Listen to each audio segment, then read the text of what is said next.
Aloha, and welcome back to Ninth Island RC. Just outside enjoying a little of this gorgeous winter weather day in Las Vegas today. It was spectacular. I mean, seriously, it's a little chilly, but that's okay. Just the view itself is gorgeous. But I'm getting ready to go to California for a few days, and I'm taking the Sledge-O-Matic. That is the only RC I'm taking with me. Got pretty much all the upgrades done as covered in a previous video, although I have not done the rear uprights or the front steering knuckles, nor have I gotten to the links. Those are still all the stock plastic, but I will get to that sometime soon, hopefully. But this is not the real reason for this video. Yeah, I didn't want to end the year without doing another video, so what I've got for you guys is an unboxing.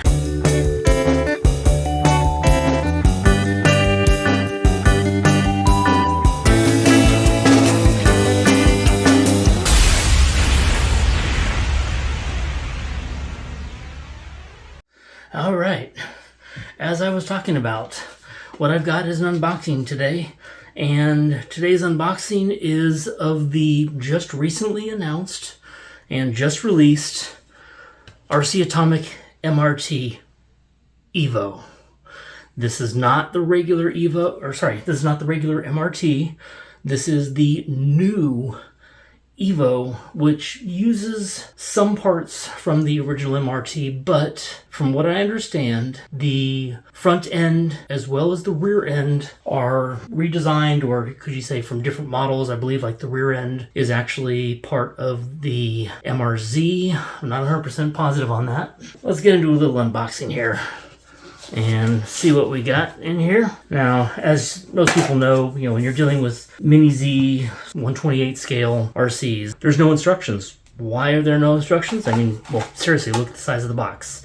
There's no room for instructions in here. So, what you have to do is you download and you print out the instructions. Thanks to a new color laser printer, I can actually print the directions correctly, double-sided and all that. And I'm actually going to go over something in there that I discovered. But first, just to go over what we got in the bag, or sorry, in the box, or tin if you want to call it that. So in no particular order, I'm literally pulling these out exactly as they are in the box. So right here you've got bag 9, which appears to be the front end. So you can see like the upper and lower arms. So I'm gonna start with bag 9. Don't know why, but hey, it's what was on top. Then you got bag 4, which is going to be all the pins. And next up we got bag 5. Hey, they're partially numerical order. Not that they are in any order according to the manual, because bag 5 looks like this is the rear diff, and this does have a slightly different design, which you'll understand when we get to the manual. Of course, we have our unnumbered bag, which is the tools. And then bag 6 contains 2 or 3. Looks like, 3, yeah, that's actually 3 primary pieces. So this chassis is not a single piece chassis with a rear motor box cage.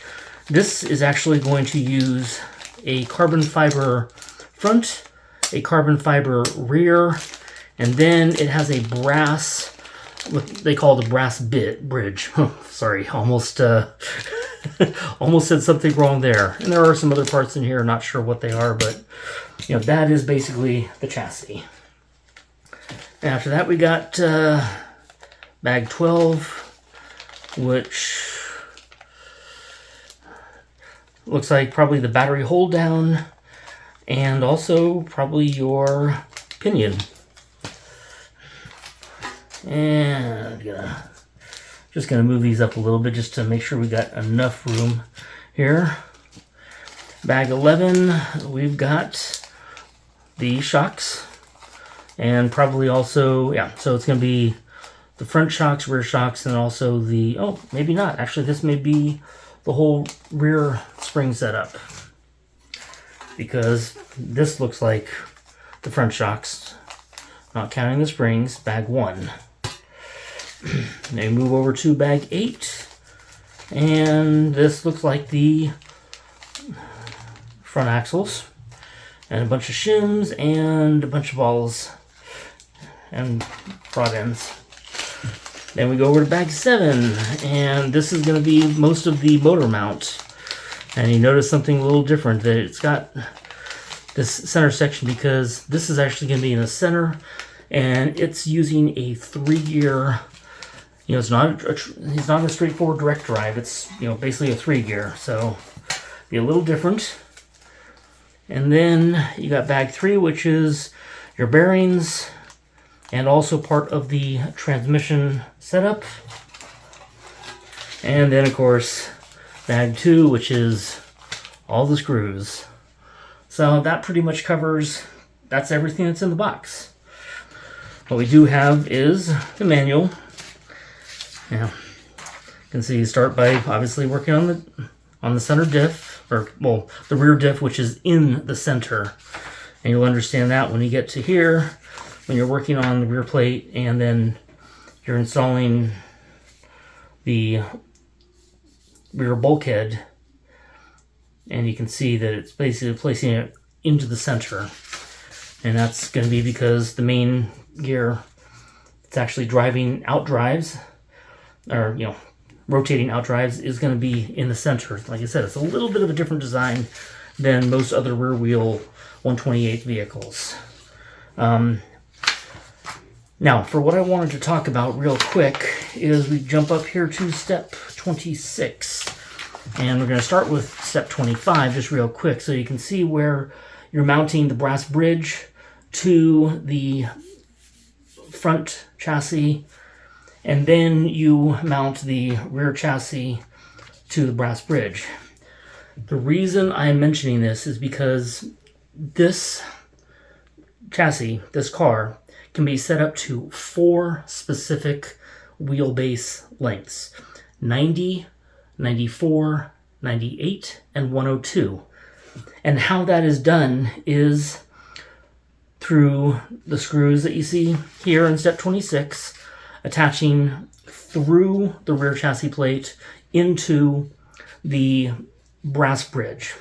And you can see there are 4 sets of holes on the brass bridge. However, as you can see, there are only 3 sets of holes on the carbon fiber rear chassis plate. So, how do you get the different lengths? You know, I've actually had some email conversations with them trying to figure this out, because obviously these directions are not very clear. You know, it says first hole for the 90 millimeter and last hole for the 102. Well, if you're using 4 screws and you've got 4 lengths, how do you use 4 screws for 4 separate lengths through 3 holes? You can't. It's as simple as that. So what I figured out is that for 90, the front 2 screws can either go into the first hole or the second hole, and the back screws can either go into the second hole or the third hole. So you would either have 1 and 2, 2 and 3, or 1 and 3. For 94 millimeter, you go to the second and third hole, which would still on this be the first and the second hole, or you go to the second and fourth hole, which would be the first and the third hole. So looking at it from this, it's going to be either 2 and 3, 2 and 4, or 3 and 4. I don't know how that may affect the overall stiffness of the chassis.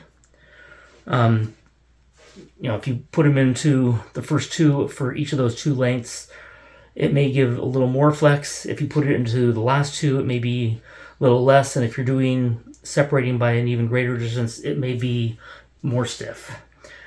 Now moving on to the 98 millimeter, you will have to use holes 3 and 4, in which case it'll be holes 1 and 2 on the rear carbon fiber chassis plate.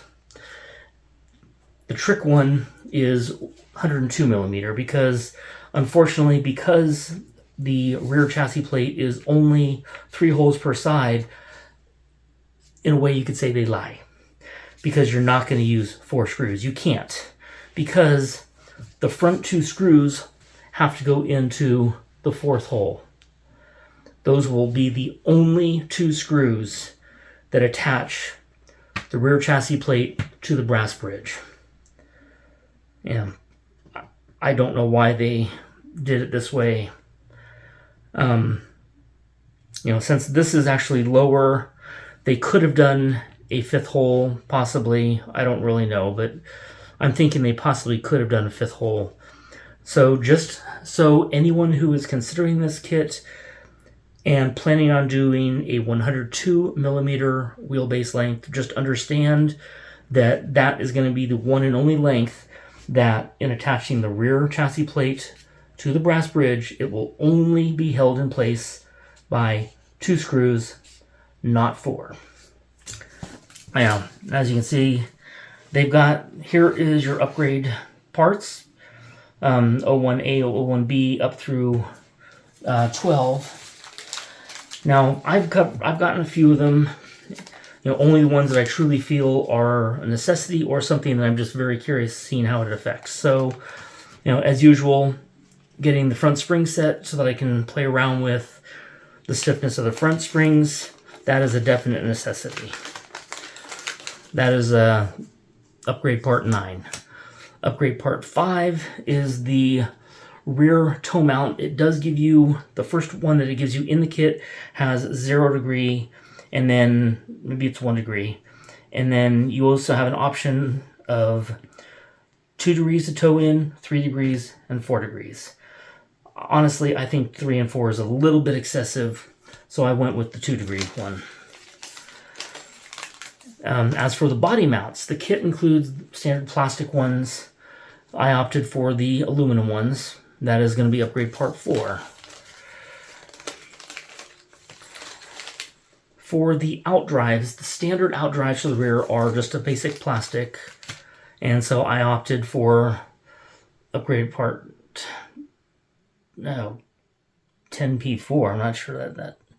Oh, because this is, sorry, I'm getting a little goofed up, but this is also for the, I believe for the MRZ, so they've renamed it for this one, but this is the machined Delrin outdrives. So those are the only parts that I truly feel are absolute necessities. Possible necessity would be the aluminum front steering knuckles, which is upgrade part 2. And the aluminum upper arm mount, which is upgrade part 3. Now, one that I don't really think is an absolute necessity, but I like the idea of it, is the rear gearbox cover aluminum. This is technically for the MRT. You can tell by the black, as opposed to the gold. But it is one that they had already decided ahead of time that it was going to be available for the MRT EVO. Now, as for that one part that I mentioned that is not officially available as an upgrade part for the MRT EVO, but it is available, is the aluminum rear uprights. Just that. These are directly from the MRZ, if I remember correctly. Again, don't quote me on whether it is the MRZ or some other part, but in talking with them, they did, I had asked about aluminum rear uprights, and they told me that, for technically under the EVO part numbers, because of the gold, it's not available yet, but they told me what it was, and they said that they would include them so I could test them out and see how it goes. So there you are. Now you have it. The MRT EVO unboxed.